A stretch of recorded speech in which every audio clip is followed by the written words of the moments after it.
안녕하세요. 구남식 목사입니다.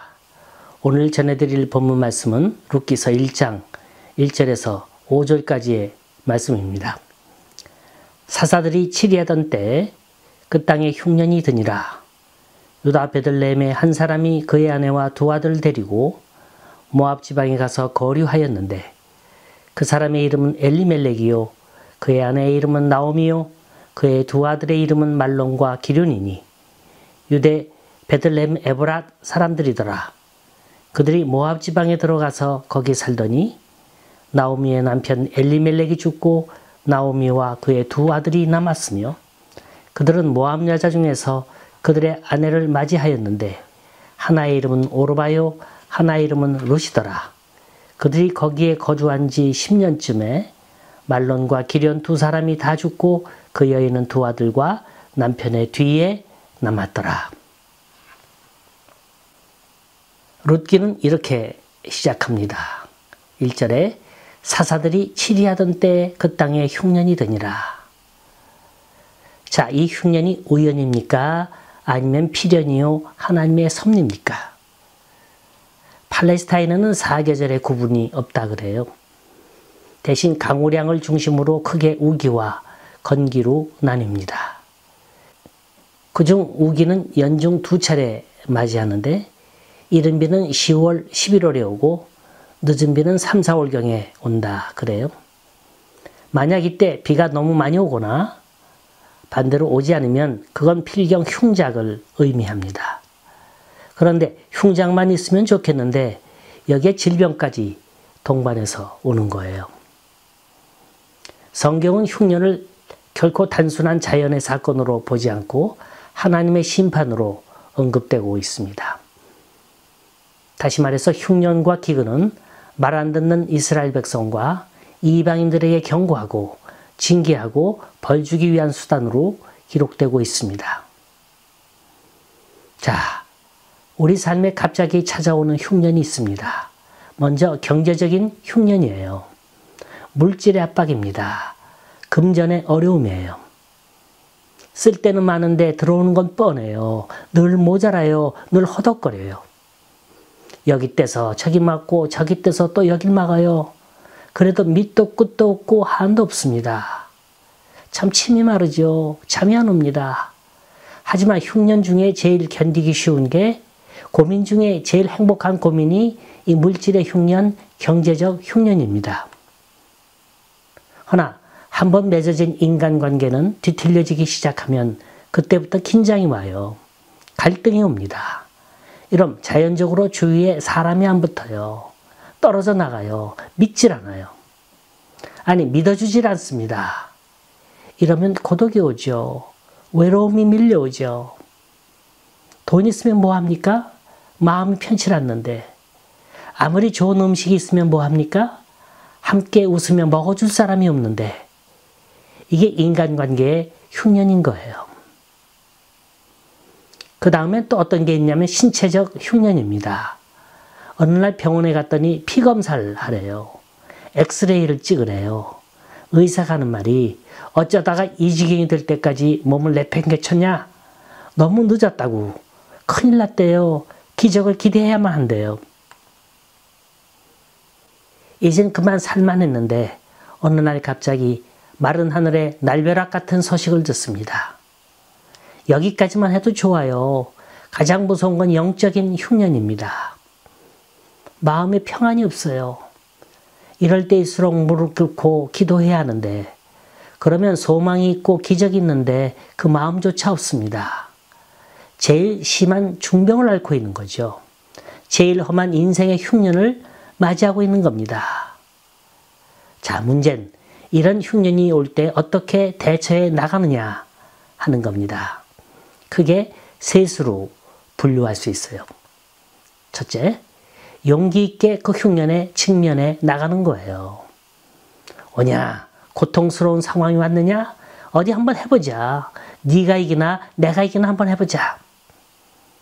그 고통을 피하지 않고 그 고통과 싸우는 거예요. 이 안에도 세 부류의 사람이 있습니다. 남의 힘을 빌어서 싸우는 사람이 있고 내 힘으로 버텨보자는 사람이 있고 하나님의 능력을 빌어서 이겨보자 하는 사람이 있습니다. 구태여 어느 게 좋다 설명하지 않아도 잘 아실 거예요. 두 번째는 흉년이라는 상황 그 자체를 부인하며 사는 거예요. 난 그렇지 않대요. 나는 다른 사람과 어딘가 다르대요. 분명히 이게 내 삶의 위기임에도 불구하고 의도적으로 그 위기를 망각하며 삽니다.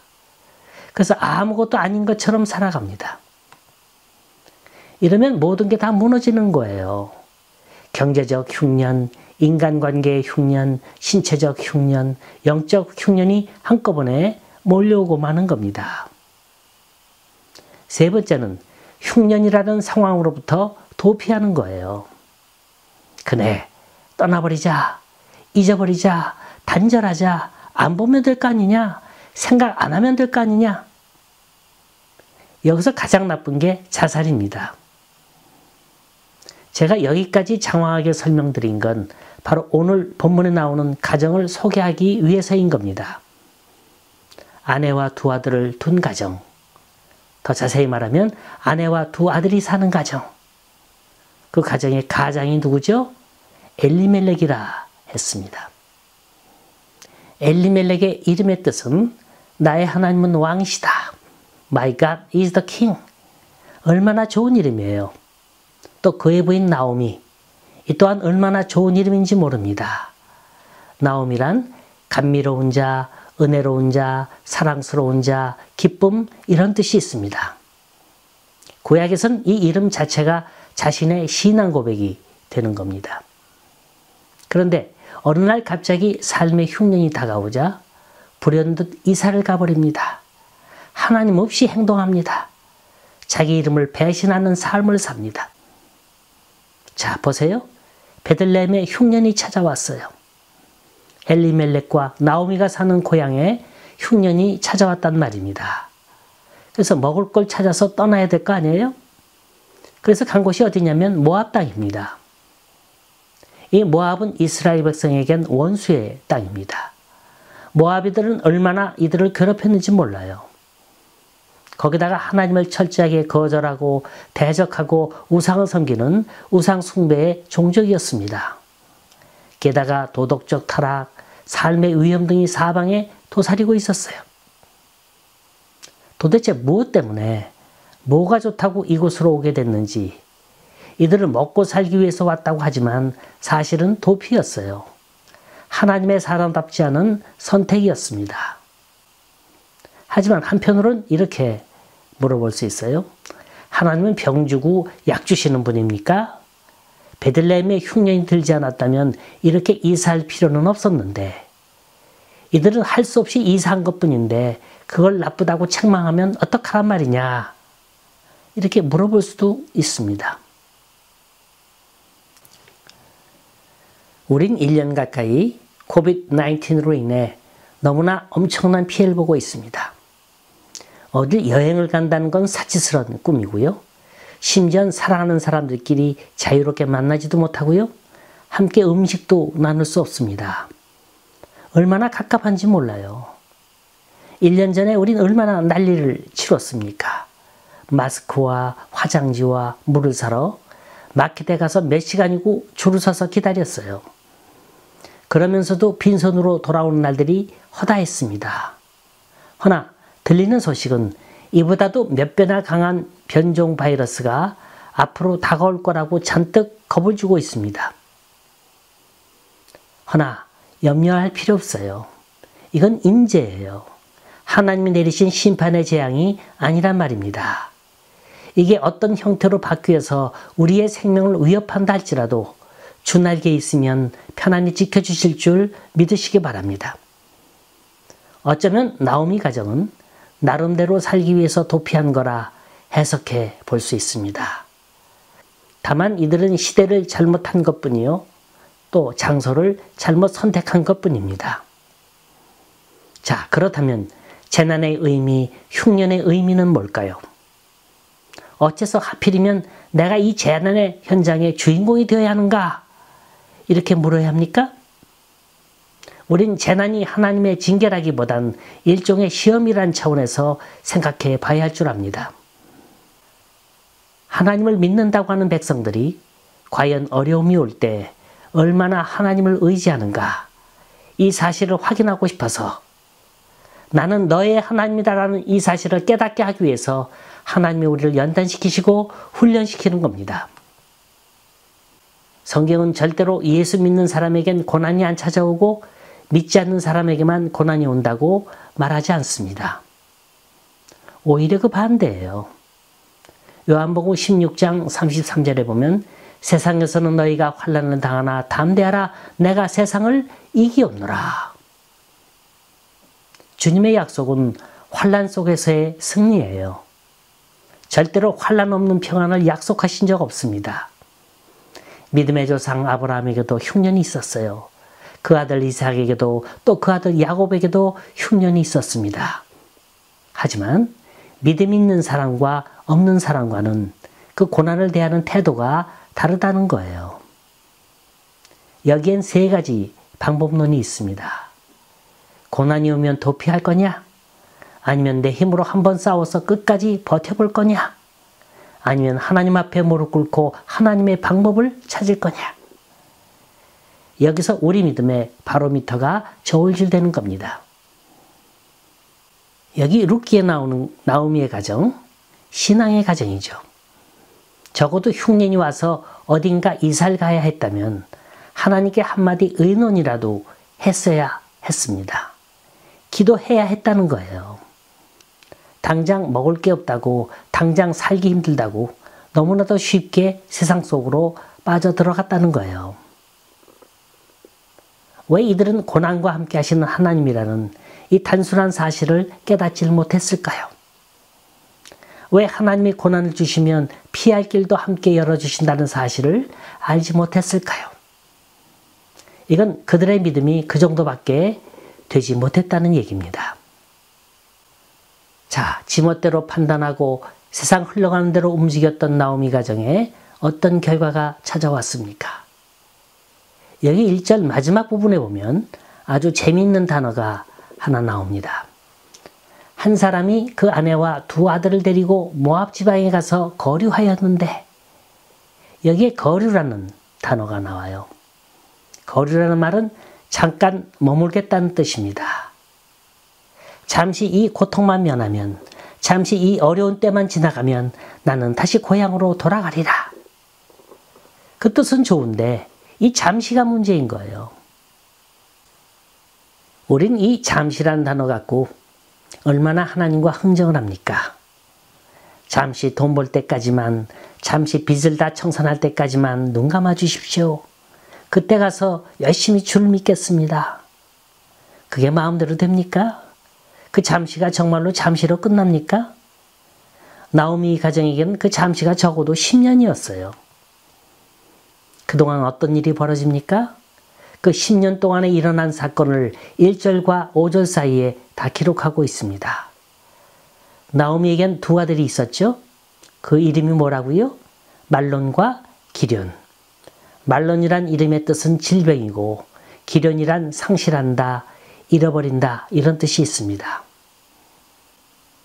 이 두 아들의 이름은 어쩌면 그들의 유랑적 생활, 하나님을 떠난 삶에 대한 상징적인 이름이었는지도 모릅니다.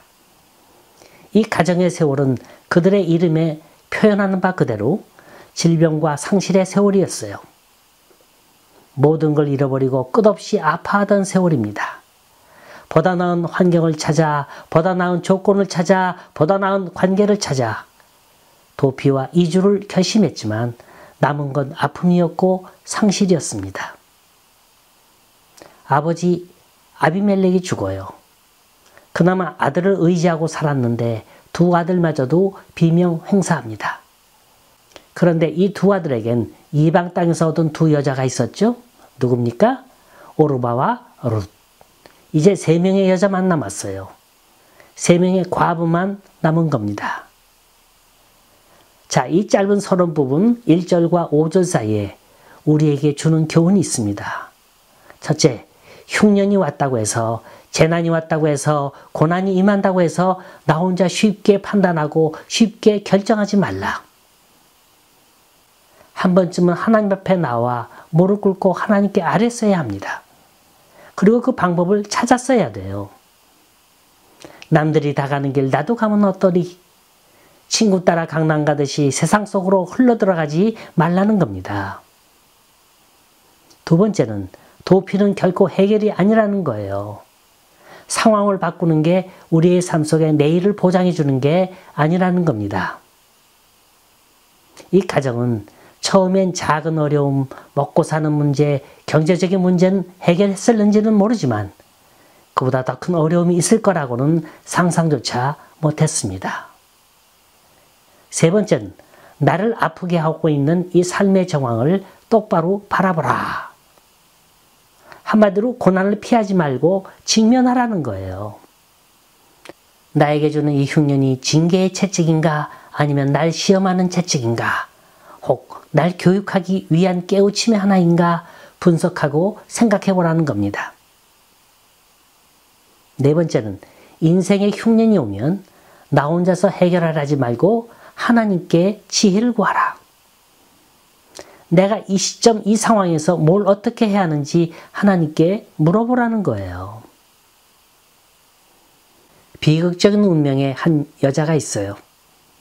그녀의 남친은 강도에 의해 살해됐습니다. 그녀의 마음속엔 언제나 내가 이 남자를 만나지 않았다면 어쩌면 그는 죽음을 당하지 않았을는지도 모른다. 이런 생각이 가득했고 이로 인해 끊임없이 괴로워했어요. 아니야, 난 결코 안 돼. 날 만나는 사람마다 나 때문에 불행해질 수 있어. 이게 그녀의 트라우마였어요. 허나 시간이 흘러 그녀는 자신을 진정으로 아껴주는 좋은 남자를 만나게 됩니다. 하지만 그녀는 마음문을 열 수가 없었어요. 남자는 그녀를 깊이 사랑했고요. 하루빨리 결혼하길 바랬습니다. 하지만 결국엔 비극적인 운명으로 끝날 거라는 생각에 승낙할 수가 없었습니다.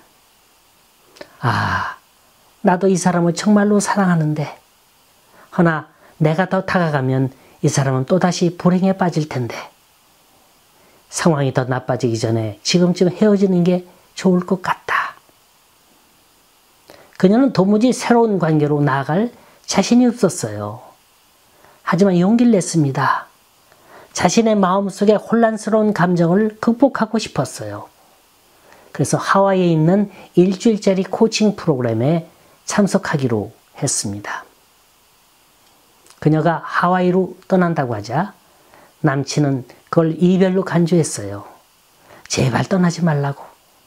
그럼 우리 둘의 관계는 영원히 끝나는 거라고. 간청도 해봤고 으름장도 놔봤습니다. 하지만 그녀의 대답은 이미 끝났어요.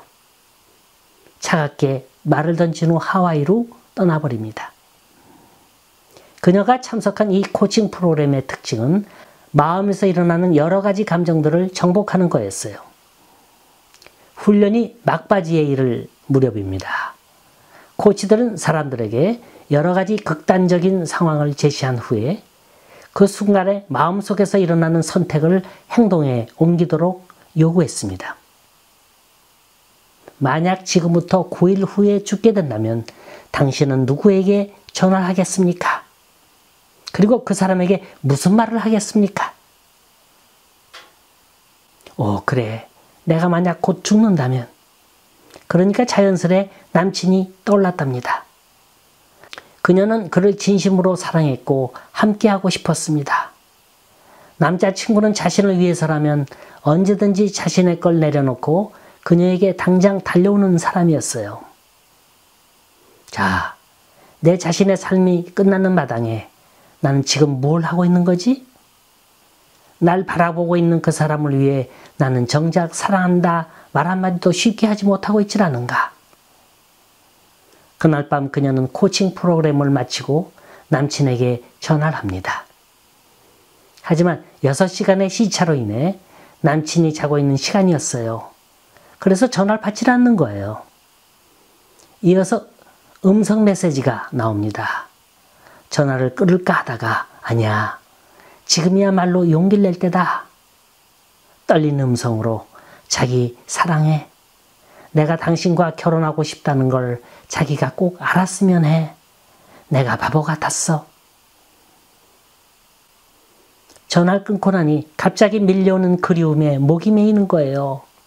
이토록 좋아하고 보고 싶고 사랑하는데 왜 난 이토록 지금까지 내 감정을 알려주지 못했을까? 그녀는 그동안 생기지도 않은 비극을 염려하며 살았어요. 행복해지면 곧 불행이 찾아올 거라는 쓸데없는 망상에 사로잡혀 살았습니다. 하지만 지금 그녀는 가슴이 뜨거워지는 것 같았어요. 가슴이 두근두근 터질 것만 같았습니다. 아, 이런 게 행복인데 난 스스로 행복을 멀리하려 애썼구나. 스스로에게 원망마저 들었고요.